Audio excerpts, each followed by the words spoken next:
Let's grow upper channel में आप सभी का स्वागत है।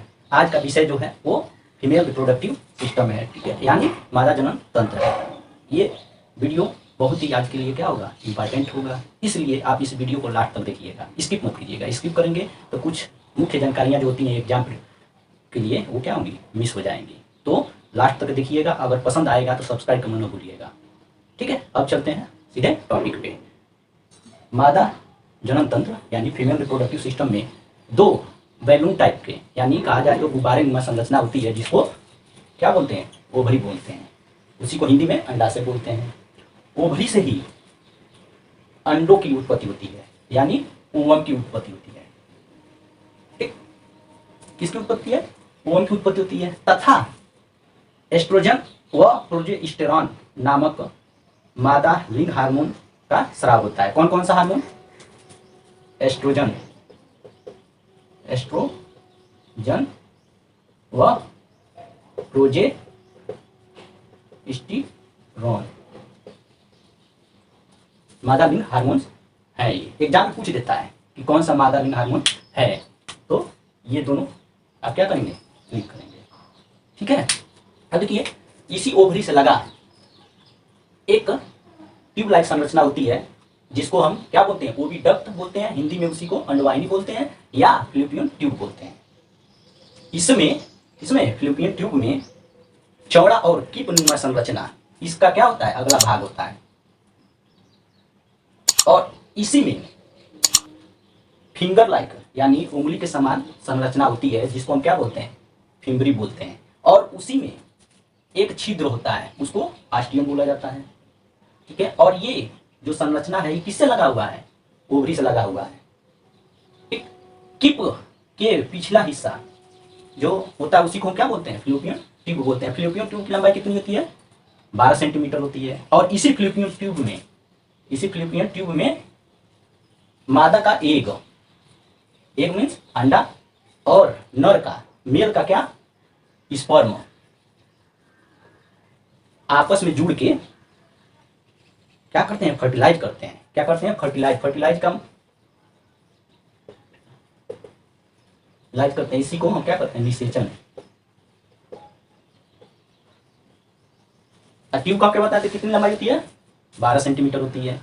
इसका ये वाला सबसे ये निचला सिरा होता है, जो क्या यूट्रस में खुलता है। ये क्या है, यूट्रस है, ठीक। अब देखिए, यूट्रस मिलता है तो जब अंडाशय से यानी ओवरी से मुक्त होकर अंडाणु, ओवरी से तो निकलता है अंडाणु, मुक्त होकर उदर गुहा में जाता है। कहाँ जाता है, उदर गुहा में जाता है। तो ये फिम्बरी जो है, इसके द्वारा उसे अंडाणु को क्या किया जाता है, इसमें धकेल दिया जाता है, ठीक है। अब आते हैं हम, और ये दोनों फ्लूपियन ट्यूब, ये और ये दोनों किसमें खुलते हैं, यूट्रस में खुलते हैं, ठीक। अब हम जान लेते हैं गर्भाशय, ठीक। तो मानव जनरेशन को आगे बढ़ाने के लिए फर्टिलाइज एग का कैरी करना तथा महिलाओं के पीरियड के मटेरियल को बाहर निकालना महिला के जिंदगी में एक बहुत महत्वपूर्ण क्रिया है। इसीलिए गर्भाशय का महिला के जिंदगी में बहुत महत्वपूर्ण है। उसी से हम सब हैं, यानी गर्भाशय से ही हम सब हैं। गर्भाशय की लंबाई कितनी होती है, 8 सेंटीमीटर, चौड़ाई 5 सेंटीमीटर और मोटाई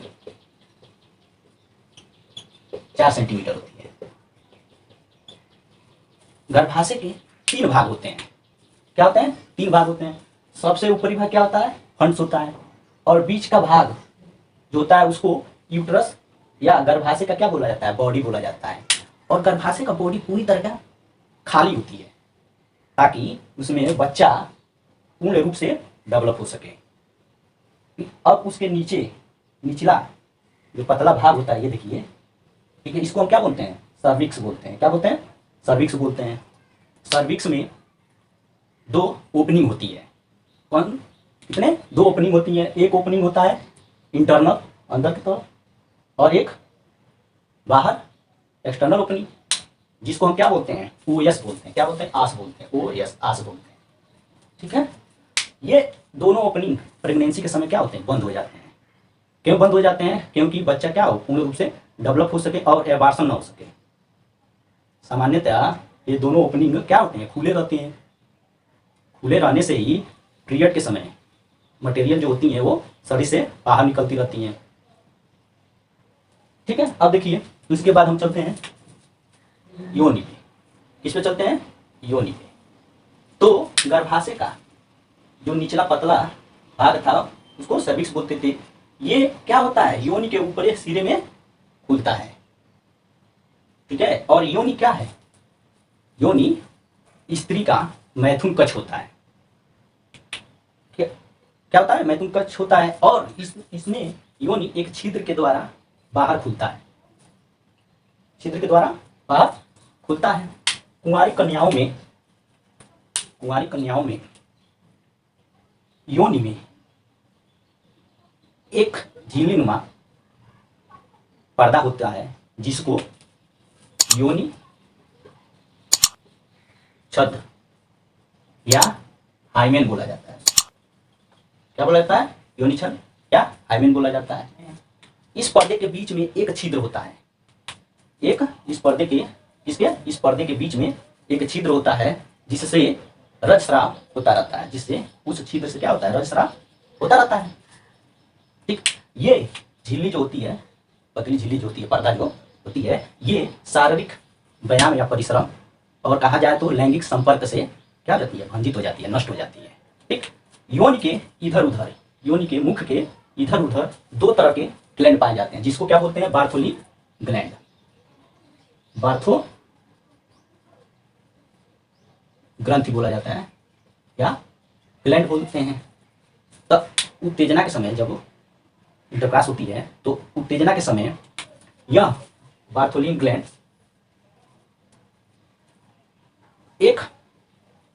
बार्थोलिन ग्रंथि एक साफ और सयान द्रव का क्या करती है, विसर्जन करती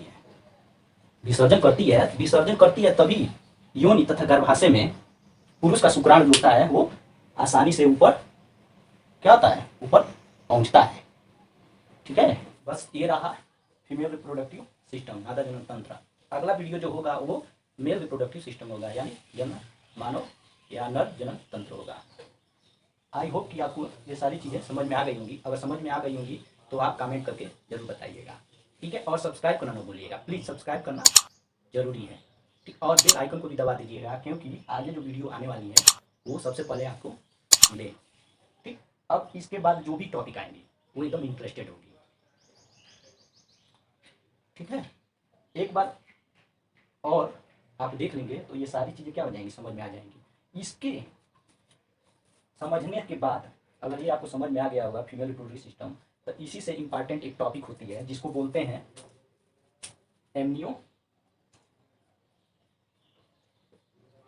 एमनियोसेंटेसिस।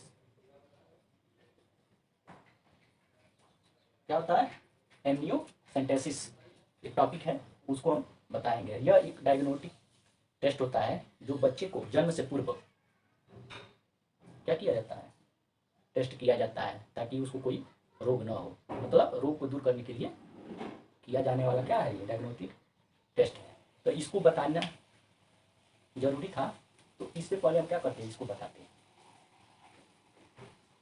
ठीक है, धन्यवाद।